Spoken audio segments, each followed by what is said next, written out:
Last government అంతా కూడా police వ్యవస్థను అంతటిని కూడా నిర్వీర్యం చేసి కనీసం పోలీసులకి వసతులు కల్పించకుండా మినిమం ఫెసిలిటీస్ కూడా లేకుండా 5 సంవత్సరాలు కూడా కాలయాపన చేసిన పరిస్థితి.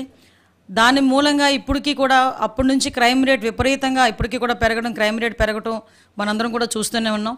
సుమారుగా మనం అప్పటి నుంచి 2014 to 19 తర్వాత 19 to 24 మనం అనాలిసిస్ కూడా చూసుకుంటే మ్యాక్సిమం క్రైమ్ రేట్స్ ఒక్కొక్క దగ్గర అయితే ఉమెన్ అట్రాసిటీస్ అయితే దగ్గర ఒక 80% వరకు పెరగటం, గాంజా అయితే 100% వరకు పెరగటం, పోక్సో అయితే సంబంధించి 120% వరకు కూడా పెరగటం, ఇవన్నీ కూడా మనం చూస్తూ ఉన్నాం.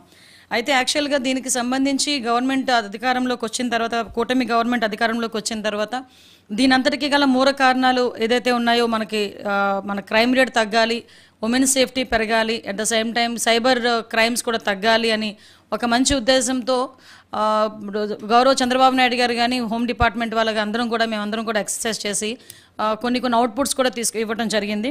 దానిలో భాగంగానే కొన్ని ఫెసిలిటీస్ ఏదైతే ఇంతకు ముందు మనకి ఫింగర్ ప్రింట్ ఐడెంటిఫికేషన్ సిస్టమ్ అని, లేకపోతే సీసీ కెమెరాస్ ఇంచుమించుగా ఉన్న సీసీ కెమెరాస్ అన్ని వర్క్ చేసి వాటి తాలూకా ఇన్ఫర్మేషన్ అంతా కూడా మనకి ఒక దగ్గర ఉండేది, మనకి ఇన్ఫర్మేషన్ దొరికేది. ఇంతకు ముందు కనీసం సీసీ ఫుటేజెస్ అయినా దొరికేవి. సో ఇలాంటి సిచ్యువేషన్స్లో కనీసం వాళ్ళకి ఎటువంటి బిల్లులు చెల్లించకపోవటం వల్ల ఆ ఫింగర్ ప్రింట్ ఐడెంటిఫికేషన్ సిస్టమ్ లాంటి సిస్టమ్స్, అదేవిధంగా మనకి మోడరైజేషన్ ఆఫ్ పోలీస్ ఫోర్సెస్ సంబంధించి MOPF సంబంధించి సెంట్రల్ గవర్నమెంట్ నుంచి వచ్చిన సొమ్ము కానీ ఇవన్నీ కూడా రాకపోవటం, ఈవెన్ సుప్రీంకోర్టు గైడ్లైన్స్ ప్రకారం అంటే ఎందుకు ఈ మాట చెప్తున్నానంటే, యాజ్ పర్ సుప్రీంకోర్టు గైడ్లైన్స్ ప్రకారం ప్రతి పోలీస్ స్టేషన్ దగ్గర 6 సీసీ కెమెరాలు పెట్టాలి.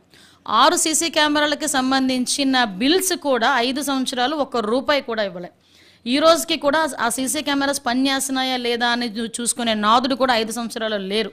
ఇలాంటి ఆశ్చర్యకరమైన విషయాలన్నీ కూడా కొన్ని సందర్భాల్లో మనకు తెలియటం, మళ్ళీ తిరిగి ఈరోజు బయటకు వచ్చి ఈరోజు జగన్మోహన్ రెడ్డి గారు బయటకు వచ్చి భద్రత గురించి, అదేవిధంగా ఉమెన్ సేఫ్టీ గురించి మాట్లాడటం, ఇవన్నీ చూస్తూ ఉంటే కంపారిజన్ కూడా తెలియాలనే ఉద్దేశంతో చాలా క్లియర్గా చెప్పడం జరుగుతుంది. ఈరోజు గౌరవ ముఖ్యమంత్రి గారు చేసిన రివ్యూలో కూడా చాలా క్లియర్గా సుప్రీంకోర్టు గైడ్లైన్స్ ప్రకారం పెట్టాల్సిన 6 సీసీ కెమెరాలకి సంబంధించిన ₹11 కోట్ల కూడా ఇమ్మీడియట్గా క్లియర్ చేయమని చెప్పి ఈరోజు గౌరవ ముఖ్యమంత్రి గారు ఆదేశాలు ఇవ్వడం జరిగింది.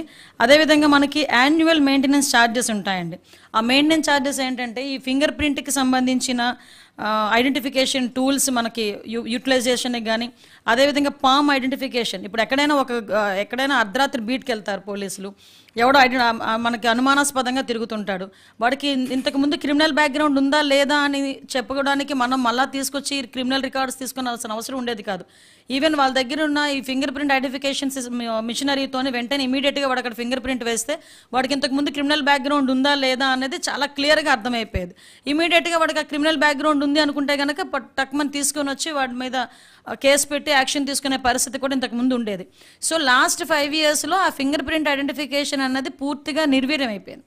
అంటే వాళ్ళు ఏంటంటే వాళ్ళ మినిమం మెయింటెనెన్స్ డబ్బులు కూడా ఆ రోజుల్లో ఇవ్వకపోవటం వల్ల ఈవెన్ ట్రాఫిక్ చలానాల్స్ కానీ, అంటే ఎక్కడైనా ఈ పామ్ ఐడెంటిఫికేషన్స్ కానీ, ఈవెన్ గంజా ఐడెంటిఫికేషన్ టూల్స్ కానీ, వీటన్నిటికీ కూడా మెయింటెనెన్స్ ఇంతకు ముందు ఉండేదా, మెయింటెనెన్స్ అంతా కూడా 5 సంవత్సరాలు పోవటం వల్ల అవన్నీ కూడా మూలన పడిపోయిన పరిస్థితి. మళ్ళీ వాటన్నిటిని కూడా ఈరోజు రీస్టోర్ చేసి వాటన్నిటికీ కూడా ఏదైతే వాళ్ళ ఛార్జెస్ ఉన్నాయో ₹10 కోట్ల, ఆ ₹10 కోట్ల కూడా ఈరోజు ఇమీడియట్గా రిలీజ్ చేసి వాటన్నిటినీ కూడా మళ్ళీ లైవ్లోకి తీసుకొచ్చి ఏదైతే ఫింగర్ ప్రింట్ ఐడెంటిఫికేషన్ అవన్నీ కూడా మళ్ళీ పోలీసులకు అందుబాటులో తీసుకొచ్చి ఎక్కడైతే నేరాలు జరుగుతాయో, అనుమానాస్పదంగా తిరుగుతారో ఆ క్రిమినల్స్ పట్టుకునే విషయంలో వాళ్ళకి కూడా ఒక మంచి ఆపర్చునిటీ కింద ఇది కూడా భావించుకోవాలి మనం. అదేవిధంగా ఇంతకుముందు మనకేంటంటే 15,000 సీసీ కెమెరాస్ మనకి ఇంతకుముందు ఉండేవి. ఆ సీసీ కెమెరాస్లో మనం మొన్నటి వరకు అసలు పనిచేసేవి కాదు, కొన్ని పనిచేసిన దాంట్లో కూడా ఫుటేజెస్ కూడా మనకు వచ్చేవి కాదు. ఇప్పుడు ఈ 15,000 కూడా అసలు ఎన్ని వర్క్ చేస్తున్నాయి, ఇంకా ఎన్ని కావాలి? ఇప్పుడు చాలా క్లియర్గా చెప్పిన పరిస్థితి ఏంటంటే, ఎక్కడైనా ఒక నేరం చేసి తప్పించుకోవడానికి వీలు లేదు నేరస్తుడు. ఎందుకంటే నేరస్తుడు ఎక్కడ తప్పించుకున్నాడంటే మనకి ఆ టైంలోనే ఆ సిస్టమ్ లేక, అంటే ఆ ట్రాకింగ్ సిస్టమ్ లేక ఇమీడియట్గా మనం సీసీ కెమెరాస్లోని కంటిన్యూటీ సీసీ కెమెరాస్ మనం ఉండాలి. ఒక ప్లేస్ నుంచి ఒక ప్లేస్కి సీసీ కెమెరా వెళ్ళిన తర్వాత మళ్ళీ దాని కంటిన్యూటీ ఉండాలి. సో అటువంటివి ఏమీ లేకపోవడం వల్ల, కొన్ని కాలేజెస్ దగ్గర వాటి దగ్గర కూడా సీసీ కెమెరాస్ అందుబాటులో లేకపోవడం వల్ల ఈ క్రైమ్ అనేది చాలా ఎక్కువగా జరుగుతుంది. క్రిమినల్స్ అనేది వాళ్ళు తప్పించుకుంటున్నారు. కాబట్టి డెఫినెట్గా మనం ఎట్టి పరిస్థితుల్లోని దాన్ని ఐడెంటిఫికేషన్ చేయాలనే ఉద్దేశంతో సార్ చాలా క్లియర్గా చెప్పారు డిపార్ట్మెంట్ వాళ్ళకి, మీకు విత్ ఇన్ టైం లైన్లో ఒక 10 రోజుల టైంలో ఎక్కడెక్కడ సీసీ కెమెరాస్ ఇంకా ఎన్ని అవసరం అవుతాయి క్లియర్గా చెప్పండి. అన్ని చోట్ల కూడా సీసీ కెమెరాలు పెడదాం.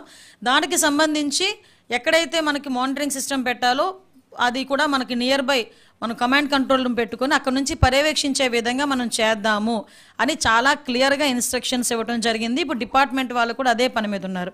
ఇందులో భాగంగానే గర్ల్స్ కాలేజీల దగ్గర, మెడికల్ కాలేజెస్ దగ్గర, స్కూల్స్ దగ్గర, అదేవిధంగా ఎక్కువగా జనాలు తిరిగే ప్లేసెస్లో, బస్ స్టాండ్స్లోని, రైల్వే స్టేషన్స్ దగ్గర ఆటోమేటిక్గా ఉంటాయి. అలాంటి ప్లేసెస్లో ఇంకా ఎక్కడైనా లేకపోయినా యూనివర్సిటీస్ దగ్గర క్రైమ్ జరుగుతుంది అని అనుమానం ఉండి అక్కడ సీసీ కెమెరాస్ లేవు అనుకుంటే డెఫినెట్గా అలాంటి చోట సీసీ కెమెరాస్ పెట్టి మానిటరింగ్ చేసుకొని ఎట్టి పరిస్థితుల్లోని నేరస్తుడు అనేవాడు తప్పించుకోవడానికి వీలు లేకుండా పగడ్బందీగా సిస్టమ్ని పెట్టాలని ఒకే ఒక ఉద్దేశంతో చేయడం జరిగింది. ఇవన్నీ ఒక ఎత్తు అయితే, ఎన్ని చేసినా ఎన్ని సిస్టమ్స్ పెట్టినా డిపార్ట్మెంట్ వాళ్ళకి వాళ్ళ మెయింటెనెన్స్ కానీ అట్ ద సేమ్ టైం వాళ్ళకి వెహికల్స్ కానీ ప్రొవైడ్ చేస్తేనే వీళ్ళు పరిగెడతారు. ఈ రోజుకి మీ దగ్గరికి వచ్చిన మీరైన అంటే పత్రికా సోదరులైన మీ దగ్గరికి కూడా చాలామంది వచ్చి కంప్లైంట్ చేసి ఉంటారు, మాకు వెహికల్స్లో పోలీస్ వెహికల్స్ పని చేయట్లే.